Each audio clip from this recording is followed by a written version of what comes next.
Quais são os direitos e deveres do empregador em relação ao período de experiência do empregado? O período de experiência, ele é muito complicado você explicar o período de experiência, porque ele literalmente, o nome dele já diz tudo. Não falavam que eram 45 mais 45. O empregador, ele pode não querer continuar com você na empresa. É como se fosse o estágio probatório de um funcionário público. Você não passou naquele estágio probatório, então você pode ser demitido, não tem problema nenhum. O que não há nem é a palavra demissão. Você não pode começar um contrato por período indeterminado se você não passar pelo período de experiência. Então, ele justamente é para preservar o empregador, digamos assim.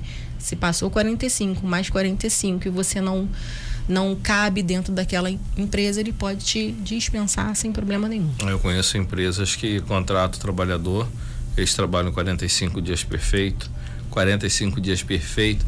Quando é no segundo dia depois da experiência, pronto. Imperfeito. O funcionário muda, isso aqui é o problema. Aí não tem jeito, não adianta. Infelizmente é cultural isso, né? É cultural. As pessoas já sabem já que depois, não, agora podem me mandar embora. Depois, se me mandarem embora, tem que me dar o meu direito. Isso é que é ruim. Exatamente. Quais são os direitos dos empregadores em relação ao teletrabalho home office? Olha, depois, em 2020, isso foi muito complicado, né? Porque a CLT falasse pouco com relação ao home office. E a gente teve que se adaptar muito rápido, né? Com a possibilidade, exemplo, de empresas com menos de 10 funcionários não tinha necessidade de ter controle de jornada. Hoje em dia nós temos startups, por exemplo, com 5, 6 funcionários trabalhando unicamente em casa e ela tem que ter o controle.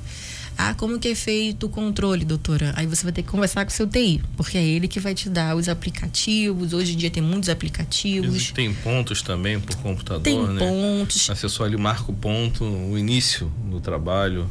E é muito importante você, por menor que seja a sua empresa, e você se faz necessário ter funcionário home office, você tem que ter um suporte de TI muito bom. Porque acaba que alguns empregadores acabam assediando o seu funcionário em casa, criando métodos para prender ele no trabalho dele, para ele, por exemplo, nós temos muito isso, muitos empregadores evitando que os empregados vá ao banheiro. Acontece muito isso com empresas de telemarketing. Porque existe caso que, tipo assim, exemplo, acho que é um ponto que é feito quando você acessa o computador. Aí a gente imagina pela ergonomia. Você vai ficar sentado naquele computador durante quantas horas?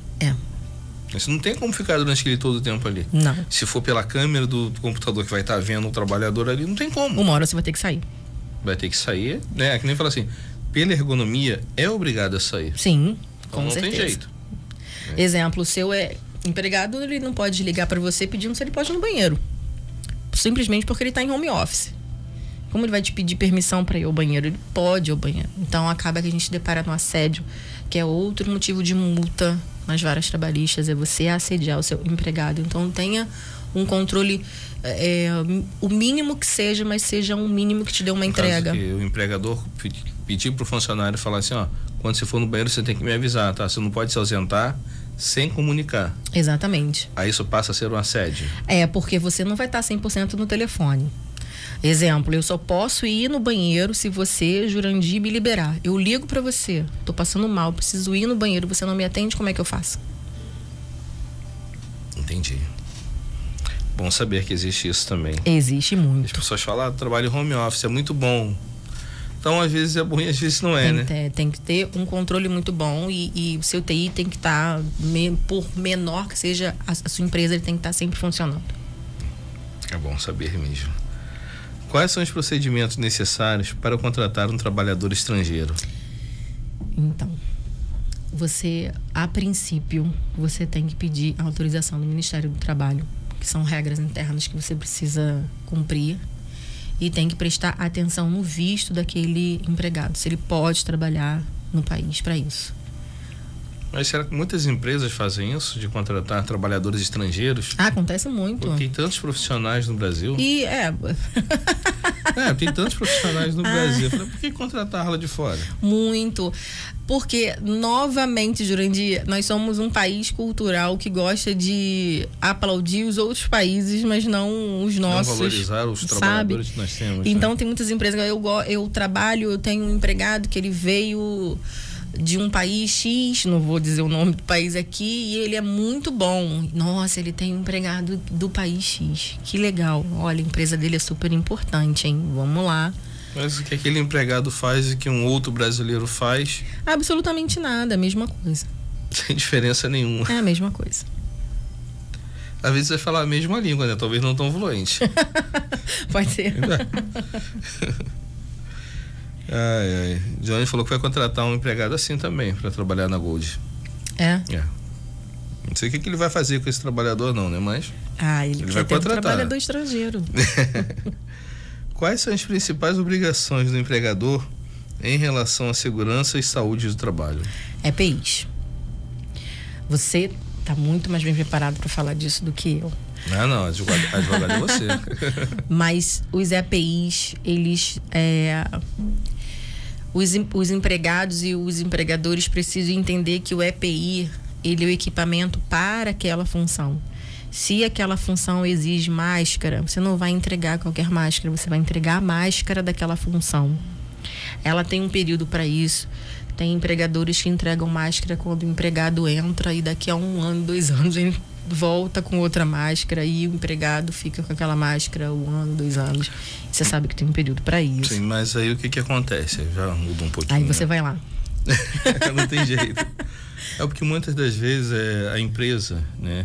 Ela não tem uma empresa que gerencie esse tipo de trabalho, né? Porque tem que contratar a Delphi Medicina Ocupacional, tá? Para poder estar gerenciando esse trabalho. Não tem jeito, né? Fazer o quê? Tem que fazer o pitch, né, Jane? A Jane tá escutando lá. Daqui a pouco ele vai ligar para cá.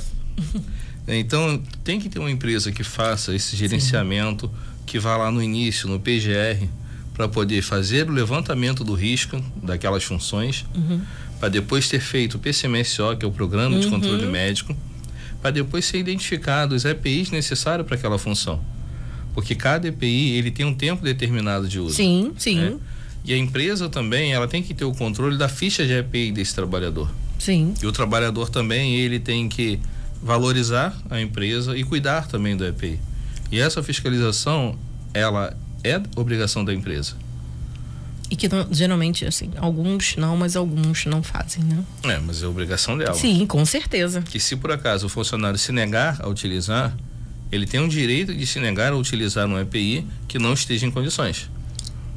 Com certeza. E a empresa, ela pode ser multada por não fornecer o EPI adequado para aquela função. E se fornecer, que a gente encontra muitas empresas que seguem à risca, se fornecer, que documente, que faça um documento, que está entregando. Tem que constar a ficha de EPI. Porque a gente vê muitas empresas entregando, chegou os EPIs, cada um vem aqui e pega o seu. Pega o seu sem controle nenhum. Sem controle nenhum. Então tem que ter um controle, até para comprovar que está sendo usado. Sim. Né? Porque tem funcionários que têm exposição ao risco do ruído e não recebem o protetor auricular ou abafador de ruído, mas chega depois, vai ter um problema auditivo, vai alegar o quê? Que na empresa não entregou os EPIs. E a empresa não tem como comprovar, porque ela não tem uma ficha, não tem um controle, não tem sobre os EPIs documento, utilizados. nada daquilo. Então tudo tem que ser bem documentado mesmo. Eu tinha um professor na faculdade que ele brincava muito, era o Márcio de Direito Tributário, que ele falava assim: direito é igual o jogo do bicho, vale o que está escrito. Sim. E tem que escrever, não adianta. Tem que estar anotado. Se não tiver anotado, não tem jeito. Documentar. Aí, mais uma vez, a Delphi Medicina Ocupacional, ela dá essa assessoria para todos vocês, tá? Aí vamos continuar a pergunta, que não é hora de pitch agora, não. Como funciona o contrato de trabalho por prazo determinado?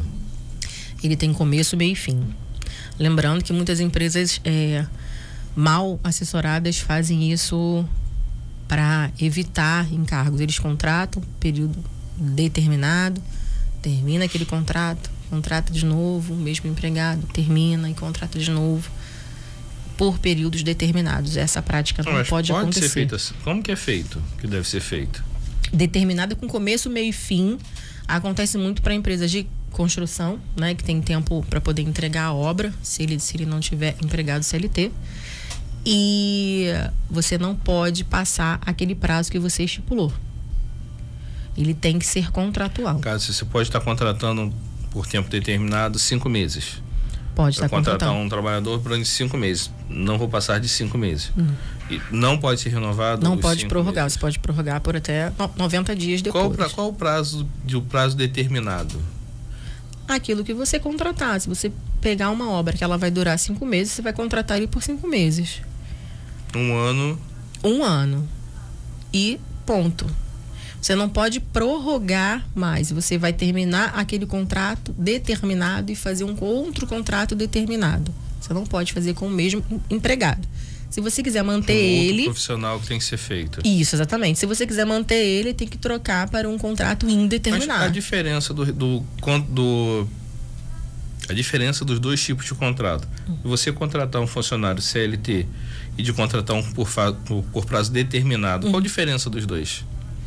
O determinado é os encargos, né? Que eles são diferentes. Você tem um prazo, óbvio que tem que pagar o fundo de garantia, tudo direitinho, mas tem um prazo. O indeterminado, você não tem prazo. Aí os encargos são outros.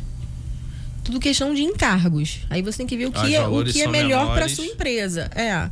Tem que ver o que é melhor para sua empresa. Quando você contrata com prazo determinado, os encargos são menores. São menores. Aí eu não vou dizer exatamente para você o que você vai ter como encargos menores. Sim. Mas... Pode jogar quente aqui. Claro. Ainda bem que ela tá ao vivo, tá? Não, mas ainda agora entendi essa parte aí. Que é bem interessante. Os encargos, então, que tem a diferença. Você pode contratar, então, por 5 anos, né? Não. Tem um tempo, Jura. Poxa. Vai ser Já pensou? Mas aí, Jura, você quer também ficar 5 anos com um contrato determinado por 5 anos? Sim. Não. Você contrata por 3 meses. Se os encargos forem menores? Por 3 meses. E aí... Desculpa. Você contrata por 3 meses. Você tá falando comigo. Não, o culpado é o Flávio que fica fazendo essas coisas aí. 3 meses por mais 3 meses. Aí você contrata ele por 6 meses. Aí você dá um espaço de mais 3 meses, você pode contratar de novo. O mesmo trabalhador. Isso, mas você não pode virar uma constância, porque ele vai comprovar que ele é seu funcionário por período indeterminado. Não, mas ele vai estar recebendo o fundo de garantia. Sim. Férias. Não, férias não tem direito. Não tem como, porque ele tá... Porque sempre ele está fazendo uma rescisão, né? Você está sempre mantendo. Então, se você manter é mais fácil você contratar ele por período indeterminado. Entendi. Até porque alguém pode contratar ele na sua frente e você perder um bom profissional. Esse é o problema também. Porque muitas das vezes a gente pensa de que Fala fora. Tá. Voltando aqui ao assunto. Vamos aos comerciais agora, né, Flávio? Aquele comercialzinho tradicional.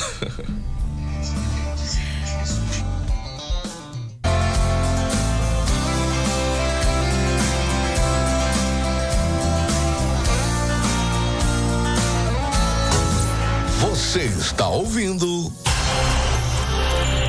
Programa em Foco. Temos uma novidade que vai garantir a saúde e segurança do trabalhador. Delphi Medicina Ocupacional. Oferecemos o completo PGR, Programa de Gerenciamento de Riscos, e GRO, Gerenciamento de Riscos Ocupacionais para ambientes livres de perigos. Nossos serviços incluem exames médicos ocupacionais, PPP, Perfil Profissiográfico Previdenciário, e laudo técnico de condições ambientais do trabalho.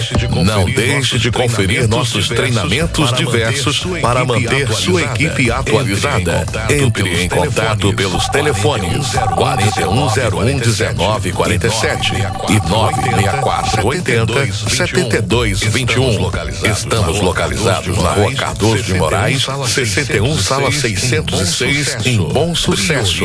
Priorize a saúde dos colaboradores com a Delphi Ocupacional. Sua equipe merece esse cuidado.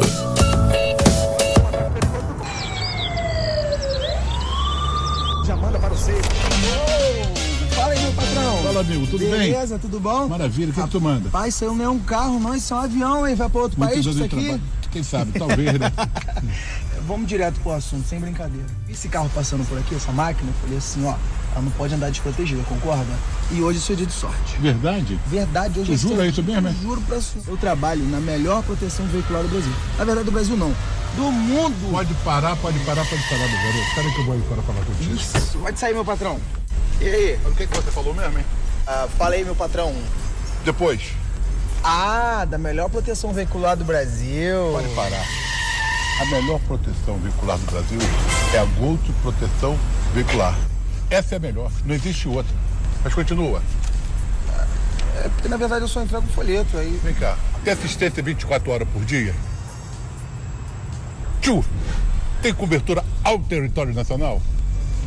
Free! Transporte emergencial Time Unit? Quer uma dica, my friend? Papai coloca todos os carros na